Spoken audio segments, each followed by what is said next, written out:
નમસ્કાર દર્શક મિત્રો, થાળા એક્સપ્રેસમાં તમારું સ્વાગત છે. જોઈએ હવે સમાચાર.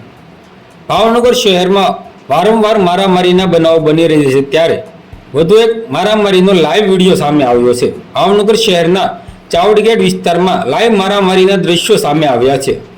ધોકા પાઇપ અને છૂટા હાથના મારામારીના દ્રશ્યો સોશિયલ મીડિયામાં વાયરલ થયા. મસ્ત મોટા ટોળામાં લાઈવ મારામારીના દ્રશ્યો સામે આવ્યા છે. સામાન્ય બાબતે ચાવડગેટ વિસ્તારમાં મારામારી થઈ હતી, જેના લાઈવ દ્રશ્યો સામે આવ્યા છે. લાઈવ મારામારીના દ્રશ્યો ભાવનગરના સોશિયલ મીડિયામાં વાયરલ થઈ રહ્યા છે. આવા અવનવા સમાચાર જોવા માટે અમારી થાળા એક્સપ્રેસને લાઈક, શેર અને સબસ્ક્રાઇબ કરવાનું ચૂકશો નહીં. ધન્યવાદ.